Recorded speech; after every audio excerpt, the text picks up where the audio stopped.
Welcome to Role-Playing History, the podcast where we explore the history of role-playing games. I'm Wayne Davis, and I'll be your guide for today's tour. Episode 63, Gerps and RIFTS. This week we're deep diving a game system, Gurps, as well as a game, RIFTS. I jokingly referred to this show as being alphabet soup, but at the end of the day, these have been two of the best-selling, longest-lasting games. So I guess I really should have shown them a little more respect. My apologies. In the vein of showing more respect, let's crank up the tour bus and get into this week's first subject, Gerps. Gerps, which stands for Generic Universal Role-Playing System, was created by Steve Jackson Games and released to the world in 1986. There are some sources that state 1985 was the initial release date, but I'll explain how that's possible here in a minute or two. Let's first do that thing that we do with our subjects and get into the history, and before we specifically get into Gerps, we need to do a little background. Stick with me here, you might learn something, and we will get to Gerps shortly. Before Gerps came out, role-playing games were designed for one gaming environment, which made them incompatible to other environments. Now, what exactly do I mean by game environments? Well, Dungeons & Dragons was specifically created for the fantasy environment, while TSR created other games for other genres, such as Star Frontiers for science fiction, Gamma World for post-apocalyptic games, Top Secret for the spy genre, and Boot Hill for the Wild West of the US.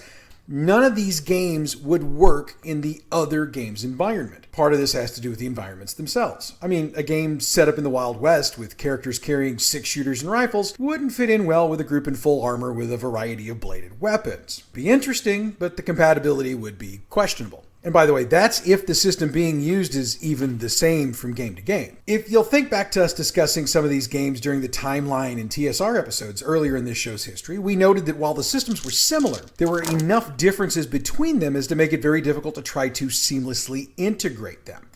That doesn't mean it wasn't tried. TSR specifically tried to find a way to incorporate AD&D characters to either Gamma World or Boot Hill. The issue they ran into, however, was that the statistics had to be completely converted before they could just drop them into the games. So it was not a seamless integration. I also have to note that Gerps wasn't the first game of its type. Chaosium actually came out with the first, Basic Role-Playing, which came out in 1980, while Hero Games had the second, called the Hero System, in 1982. Now, we'll cover those in other episodes, but we needed to mention them here for historical purposes. Gerps was the most commercially successful game in this particular line, and the reason why should become apparent as we break it down. The genesis of Gerps was actually developed by Steve Jackson in 1978. Before this, and for several years later, role-playing games typically used a system of rolling dice and taking those random numbers to use for character statistics. Steve Jackson thought there was a better way, or a different way, anyway. He had a couple of micro games he was releasing called Melee and Wizard, and he put his point buy system in place for character creation for those games. The basics of a point buy system are that players get a fixed number of points to use to buy their attributes and abilities. The Hero system would pick up on this 2 years later and use it in their own release. Okay, with that out of the way, let's get into timeline history for Gerps. As I just mentioned, Melee and Wizard would be the ancestors of Gerps, but Steve Jackson had another game that used his system called In the Labyrinth.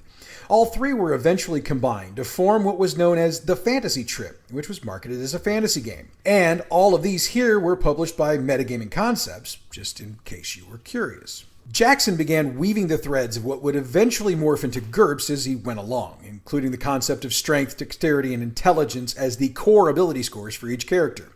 By 1984, Gerps' core rules had been laid out and were being play-tested. And at that time, Gerps stood for Great Unnamed Universal Role-Playing System, so it would have had another U in the title there. The idea behind the playtest was that Steve Jackson Games wanted to have some data on the game for a question and answer seminar they wanted to have at Origins 1984 in Dallas, which again made sense since Steve Jackson Games is based in Austin. They found themselves in another time crunch in 1985 as they wanted to have something to release for Origins that year. So they published the combat system for Gerps as Man-to-Man Fantasy Combat from Gerps. So it wasn't the full system. But those who claim they have a copy of the Gerps release in 1985 would technically be correct. Later in 1985, Steve Jackson Games released an adventure for the rules they dropped called Orc Slayer, Which brings us back to where we started, which was with the release of the full rules for Gurps in 1986. This release had 2 booklets, one to use to develop characters and one to use for adventuring. In 1990, Gurps Cyberpunk found itself in the center of some controversy, as it was, in part, a reason for the United States Secret Service to raid the offices of Steve Jackson Games. Needless to say, this led to a lawsuit, and it was an interesting case to say the least. But that's not something we're going to cover in this show. Instead, I intend to, by early next week, to have a website-exclusive video up on the website, badgmproductions.net, and I'll break down that entire situation with the raid and the lawsuit for you.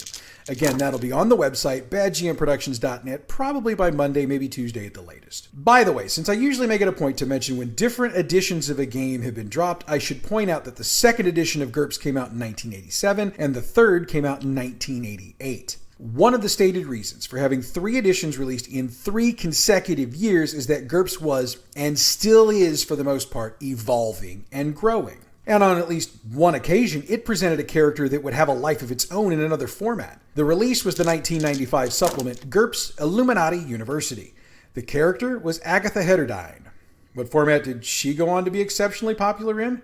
The comic series Girl Genius, which launched in 2001. In 1998, Steve Jackson Games took advantage of the increasing interest of the internet, as well as the increased interest for the system, to release a free PDF of Gurps. Stripped down a bit, it was called Gurps Lite, and it also appeared in Gurps Discworld and Transhuman Space. The 4th edition of Gurps was inevitable, and it came out on the first day of Gen Con, which was August 19th, 2004. A number of changes were made to the system, which were designed to simplify and streamline the entirety of the process. While Steve Jackson Games doesn't always list the individual designers for their game, they did make a point to give Sean Punch credit for the design of the 4th edition, and 4th edition is still alive and well today. The greatest selling point for Gurps over the years has been its generic form and its style. Now what that means is that the basic rules of Gurps don't support a specific genre. This allows for supplements for just about any genre you can think of, and the basics of Gurps can slide right in and still be used. Easy peasy, lemon squeezy. Over the years, supplements have been released to feature Gurps in just about every genre of role-playing that you can think of, and writers have noticed that Gurps users tend to be more willing to try different genres because of this than role-players who play one system, like D&D, readily switching to something like Vampire or Shadowrun, and that's because of the difference in systems. It should also be noted, Gurps was licensed to make a video game that has been very popular with gamers. You might have heard about it once or twice. It's called Fallout. There's also been a book in the For Dummies line of books, Gurps for Dummies, which was released in 2006. Now, before we check out the mechanics of Gurps, let's check out a couple of reviews of the product. Marcus L. Rowland reviewed the game for White Dwarf number 83, and I have to stress that this review was of the set of rules dropped in 1985, so keep that in mind. He said, quote, "While I can applaud the idea behind the system, I can't really recommend Gurps at the present state of development. In the long run, Gurps and all its supplements may cover more ground than other systems, possibly at less expense, but in the short term, there isn't enough support material to run a fully rounded game of any type, apart from gladiatorial combat and medieval adventures." End quote. When the full rules were released, the Games Machine took a look at it and said, quote, "If the idea of a generic system appeals, or you want a straightforward set of rules with which to run adventures in a setting of your own making, Gurps is worth a look." End quote. Now, we tend to mention the 1996 Arcane magazine poll for the 50 most popular role-playing games of all time. Gurps was ranked 14th, and Paul Pettengale, the editor of Arcane, said the following, quote, "Based around a point system and 6-sided dice, Gurps succeeds better than most generic games. The rules are flexible and it's well supported. Regardless of what you want to do with it, you'll probably find a supplement with some advice and background. The game suffers from being a little too detailed at times and can get bogged down in numbers. Still, it's an adaptable system with some superb supplements." End quote. All right, with reviews covered, let's pop the hood and look at what makes Gurps tick. When it comes to character creation, we mentioned the point-buy system a few minutes ago. When a character is first created, 4th edition states players should have between 100 and 150 points to use for attributes, advantages and disadvantages, and skill levels. NPCs are typically built with 25 to 50 points. Big-time heroes range from 150 to 250 points, and those superhero types go about 400 to 800 points. points. To distill this down a bit, here's what it means for combat balance. The GM can look at the point values of the characters and compare it to the NPCs or monsters they want to use. This allows for a tweaking of the monsters to better balance out the encounter, or to raise or lower what's going to be used to have a more or less powerful encounter. So what are players putting these points into? The 4 basic attributes of Gerps are strength, which is the character's physical power and bulk, as well as the ability to lift, carry, and do damage. Dexterity, which measures physical agility, coordination, and manual dexterity. Intelligence, mental capacity, acuity, and sense of the world. Health, physical stamina, recovery speed, energy and vitality, and the ability to resist disease. Now, each of the attributes starts at 10. Players can spend points to increase an attribute, making it more powerful. Conversely, they can also choose to take points from the 10, thereby making that attribute a little less powerful. The character's attributes help determine some secondary characteristics. There are 4 major ones. Hit points, which are self-explanatory. They were once based on health, but in 4th edition, they're based on strength. Will, which is mental focus and mental strength, based on intelligence. Perception, general sensory alertness, based on intelligence. And fatigue points, which are a measure of exertion, tiredness, and hunger. In previous editions, it was based on strength. In 4th edition, it's based on health. Now, there are several other secondary characteristics, but they're all based on 1 or more attribute values, and there are either individual tables or formulas that you can use for them. Those secondary characteristics, by the way, are damage, basic lift, basic speed, dodge, and move. Now, after working out the attributes, you might skip ahead to skills, but I want to look at advantages and disadvantages, since depending on how you do this, you might have more points to spend on those skills. There are a lot of games nowadays that use the advantage-disadvantage system in some way, shape, or form. Vampire and Deadlands are 2 that immediately come to mind for me. The idea is that there are some things you can purchase with your points that give your character certain advantages in gameplay. Wealth, status, and reputation are a few, but there are also advantages that give you bonuses on some of your rolls.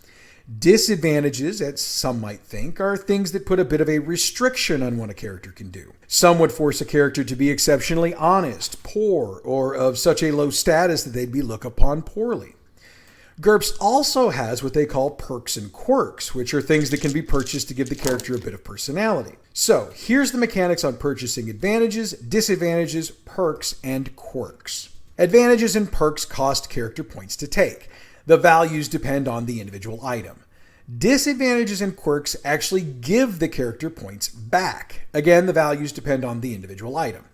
So in theory, the player could take only disadvantages and quirks and give themselves more points to use later in the process, or to go back and boost some of their attributes. Of course, min-maxers tend to use this portion of the build as ways to not only give themselves decent advantages, but also to get some extra points to build their character better with. Last step in the building process, other than buying gear and working out a character background, is to pick your skills. Now, there are a wide variety of skills in Gurps, which is why the system can support as many different systems as it can. Acrobatics, firearms, vehicle piloting, archery, and climbing are just a few of the skills listed in the book, and obviously certain genres allow for certain skills.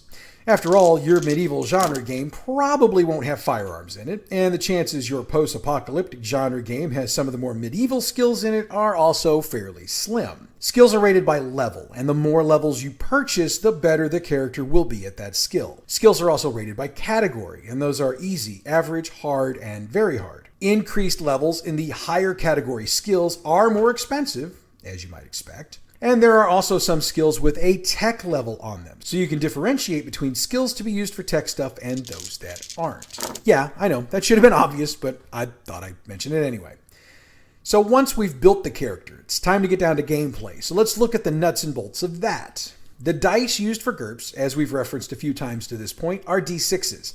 They're used for all the rolls in the game, which makes it even easier to learn and keep track of. Not to mention it lightens your dice bag weight a bit, unless you just bring a bag full of D6s to the game, like I probably would.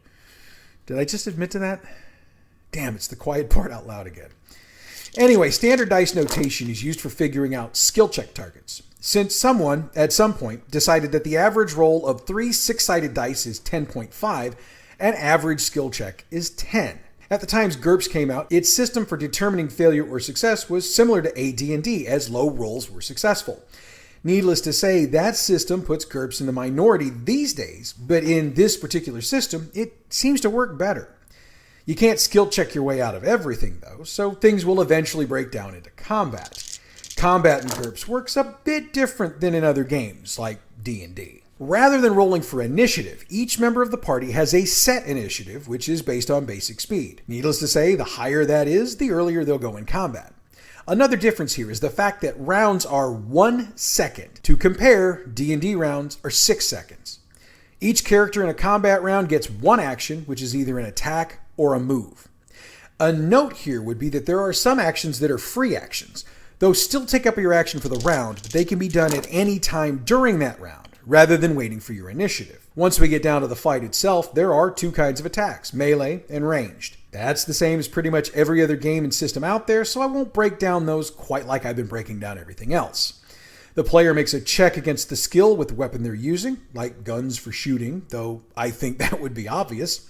Make the roll, and as we've stated already, it has to be equal to or below the skill number. Success equals hit. Gurps also has a critical hit and critical miss system, by which the critical hit might do some extra damage or do something extra cool, while critical failures might cause the attacker to hit the wrong target, usually for the worse. And the GM can assign modifiers depending on things like distance, speed, cover, and whatever else comes to their twisted little minds. Leaving critical hits out of the equation, when an attack hits, the defender typically gets the chance to avoid the hit. This is where the dodge skill comes into play, or parry, or block for that matter. This is considered an unopposed check, which means the defender would roll against a target number rather than against the number rolled to hit them. That does make it different than D&D and in a lot of other games. I've been saying that a lot today, which explains why I think so many people seem to like Gurps. So once we've hit, we need to get down to damage. Melee damage is determined on the strength rating of the attacker. The higher the strength, the better the damage.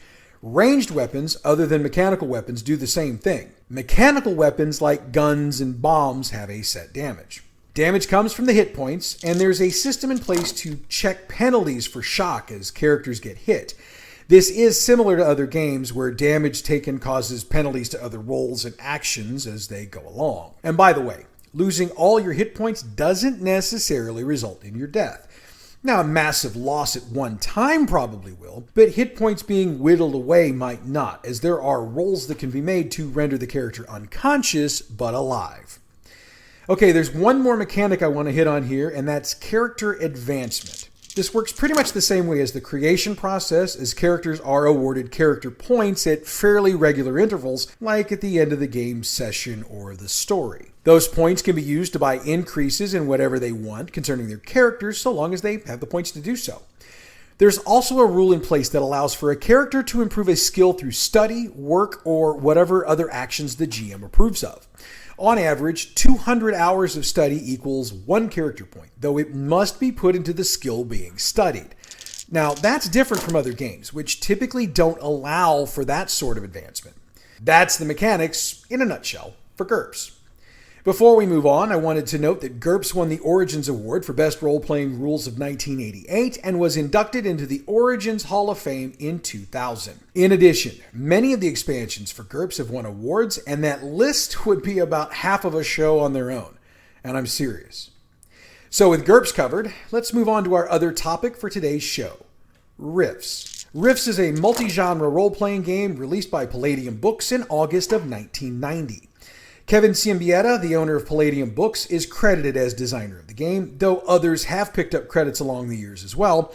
Among them are CJ Carella, Kevin Long, Patrick Nowak, and Julius Rosenstein. There was another edition released in 2005, but rather than calling it Second Edition, it was named the Ultimate Edition. Much like Gurps, RIFTS considers itself to be a crossover environment for other games within the Palladium portfolio, most of which have different universes.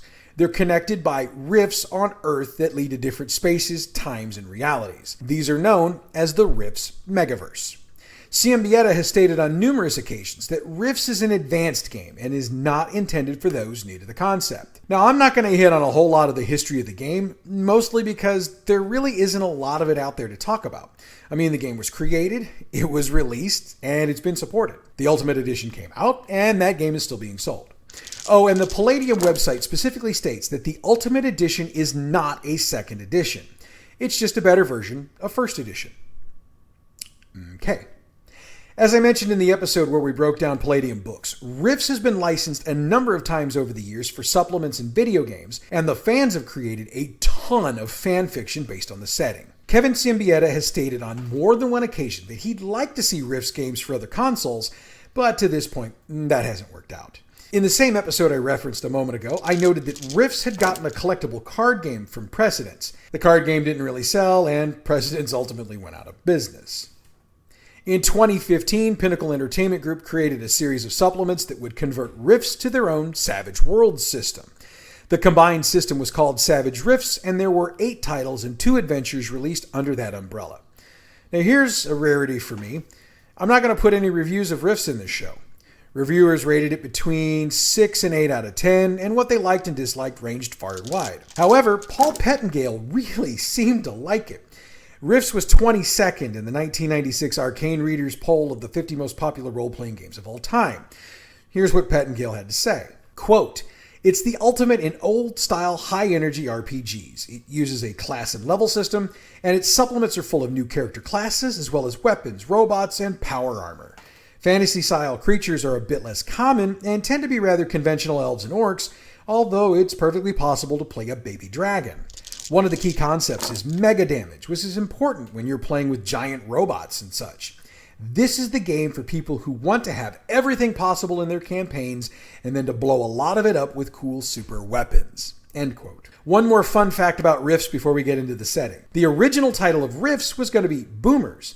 However, when Symbieta found out it was being used in Bubblegum Crisis, he changed it to RIFTS. Okay, so we're going to do something a little bit differently than I usually do in these deep dives. We're going to spend a decent amount of time breaking down the setting of the game because it's extensive, and I believe it might be a big selling point for the game for you. And that's really one of the things that we try to do here, is honestly the whole purpose of this show, try to convince you to try other games.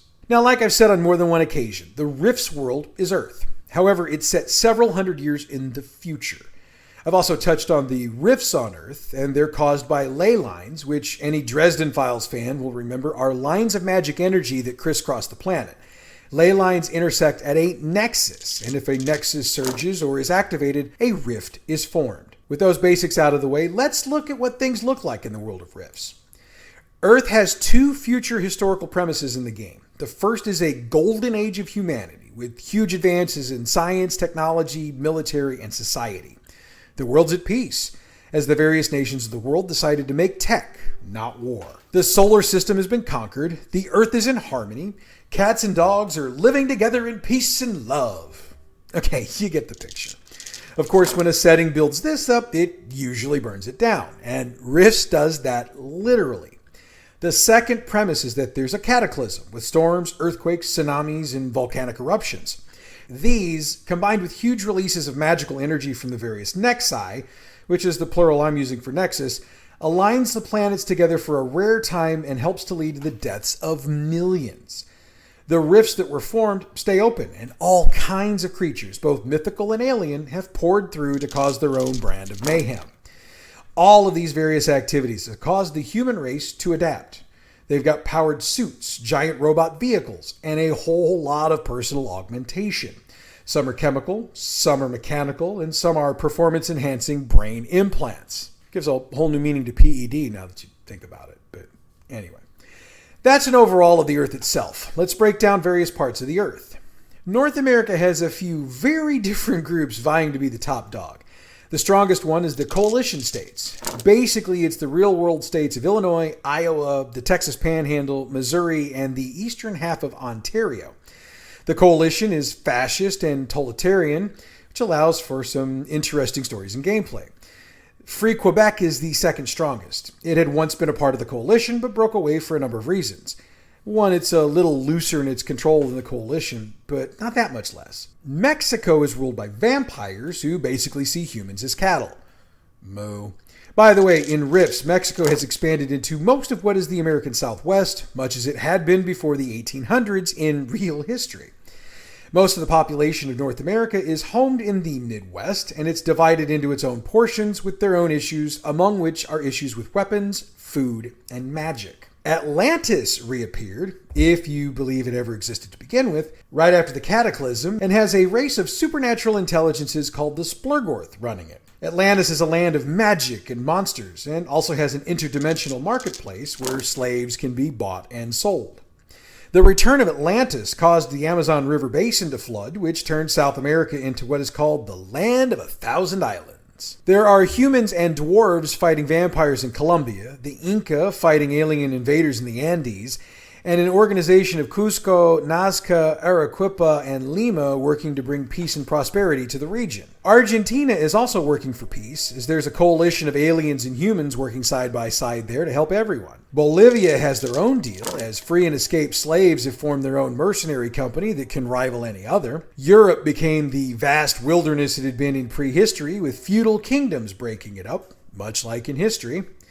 We also see the magics of druids and fairies becoming commonplace. Germany is fighting against an empire of gargoyles that have apparently taken over much of Europe. France has been overrun by gargoyles. Russia is ruled by warlords who use a lot of cyborg troops to maintain their control. Moving through Asia, most of China has been overrun by demons, which has its own inherent issues in-game. Japan has become a mixture of tradition and technology, with samurai and warrior monks fighting Oni demons and high-tech raiders from other parts of the country. Korea has been completely overrun by demons, and that's both North and South Korea. Much like Europe, Africa has gone back to nature. It's once again taken its old name of the Dark Continent because of it. By the way, the ley lines in Egypt are going ballistic, and that brought forth Ramesset, who is an Asian-style dragon. He's conquered everyone and has set up what's called the Phoenix Empire. And just in case you thought Africa might be a good vacation stop for your game, the 4 Horsemen of the Apocalypse are literally roaming the continent, spreading their own special type of party fun wherever they go. Australia, they haven't been spared either. For whatever reason, the center of the continent has become a large inland sea, and the Aborigines have seen a resurgence as they've taken over the majority of the remaining land. There are a couple of city-states left, and they are, of course, fighting each other. Melbourne and Perth are the most technologically advanced, and their battles are, to say the least, very interesting. Oh, and just in case you thought the water was safe, within the Mariana Trench, there's a massive evil alien intelligence called the Lord of the Deep that's growing and may eventually try to consume all life on Earth. It has opposition, of course, but they're really not making a lot of headway to this point. If nothing else, my brief roundup of the Earth of Rifts should explain how you can play just about any type of game within the system, since pretty much every genre of game is represented here.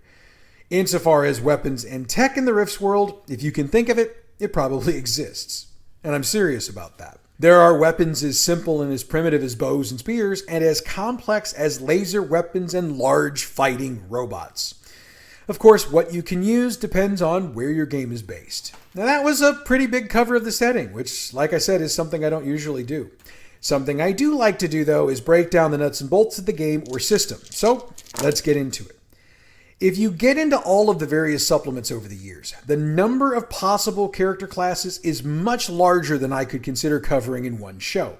However, the original gamebook had 4 overall character types with about 4 or 5 character classes each. They are Men of Arms. These are your combat specialists. Cyborgs, freelance warriors, and the Coalition Army. Those are 3 examples. Scholars and Adventurers. Those would be your scouts, scientists, rogue scholars, and the like. Racial character classes. Dragons, dogboys, Psystalkers, and Bursters are multiple examples of this.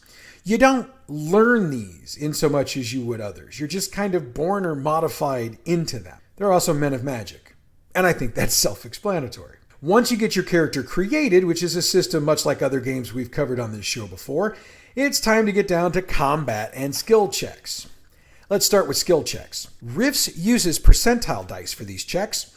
As in other games of the type, each character has a base chance of success. There are modifiers available depending on certain situations, but they're supposed to be very rare. So the check is against the base. A result equal to or less than the player's percentage is a success. It's just that simple. Combat is handled a bit differently, as the D20 is used for combat. It's also an opposed check between players with skills and environmental conditions providing modifiers to the rolls. It should be pointed out that the weaponry and combat in RIFTS are designed to be much more destructive than other games, which means there's a much higher priority on not getting hit. For an example, while a knife deals between 1 and 4 points of damage, a laser pistol can cause between 100 and 400 points of damage with a single shot. Look at it this way. The knife could easily kill a small animal in one hit, while the laser pistol could destroy a car with one shot. This necessitates armor. It's been noted on more than one occasion that a character in standard issue armor with a laser pistol is basically equal to a modern real-world tank. So, mega damage capacity was created for the game. Each point of mega damage equals 100 points of structural damage. Armor and vehicles have a certain amount of MDC levels, and when those points are gone, so are the items. Now, the game has been criticized for some of this, as RIFTS has no method within its system for weapon design, which has led over the years for a seriously increased power use. In other words, heavier powered weapons lead to heavier load armors, which leads to heavier powered weapons, and so on and so on. That being said, players love the game, so they're obviously not as concerned about these rules as some of the writers and critics have been. So with that said, we've come to the end of today's tour. Next week, I'm going to hit a subject suggested by one of our fans on YouTube. They asked specifically about the solo adventures from Flying Buffalo. But if we're going to cover those, let's go whole hog and look at solo adventures as a subgenre. Oh, by the way, if you want to make a suggestion for a future episode, hit us up. All the ways you can do so are coming up in just a minute. By the way, while I'm talking about things I want you to check out, please check out our other podcast, Bad GM's Campaign Build Along. That's where we design a campaign for you from scratch that you can run for your group free of charge. We're building a Deadlands Classic campaign at present, so if you're looking to play a Western, I definitely suggest you check it out. Bad GM's Campaign Build Along is available wherever you get your podcasts, or we have a link on our website at badgmproductions.net. The music for this show comes from Pixabay.com. Check them out for royalty-free, license-free music for your next project. Role-Playing History is a production of Bad GM Productions. Check us out on Facebook at facebook.com/gaming/badgmprod. Twitter at badgmp, YouTube Bad GM Productions. You can email us badgmproductions@gmail.com and hit us up online. Our website is badgmproductions.net. Next week is our listener-requested deep dive into solo adventures. I'll give the credit where it's due next week, as well as a bit of thanks. But that's next week. Until then, I'm Wayne Davis, and your Role-Playing History.